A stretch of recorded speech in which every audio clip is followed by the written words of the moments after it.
আমি ঢাকা নয়ে স্বতন্ত্র প্রার্থী হিসেবে মনোনয়নপত্র জমা দিয়েছিলাম। আজকে সেটার বাছাই পর্ব ছিল। বাছাই পর্বে আমার মনোনয়নপত্র গৃহীত হয়নি। আমরা সেই সিদ্ধান্ত আপিল করব। আপিলের প্রক্রিয়া আমরা ইতিমধ্যেই শুরু করে দিয়েছি। গ্রহণ না করার পেছনে নির্বাচন কমিশন যে কারণ দেখিয়েছে, আপনারা জানেন যে স্বতন্ত্র প্রার্থীর ক্ষেত্রে 1% ভোটারের স্বাক্ষর দিতে হয়। যা দরকার ছিল তার চেয়ে বেশি আমরা স্বাক্ষর জমা দিয়েছিলাম।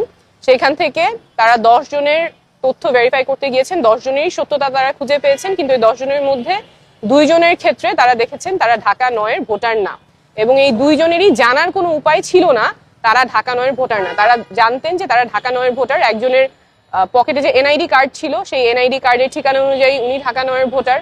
আরেকজনের বাসা খিলগাঁয়ে যেহেতু ঢাকা 9 এবং 11 দুইটাই আসন আছে, উনি জানতেন উনি ঢাকা 9-এর ভোটার, সেই বিশ্বাসে উনি স্বাক্ষর করেছেন, কিন্তু নির্বাচন কমিশনের তথ্য অনুযায়ী উনি ঢাকা 11-র ভোটার। এই দুইটা ব্যতিক্রম বাদে বাকি সবকিছু আমাদের তথ্য সঠিক ছিল।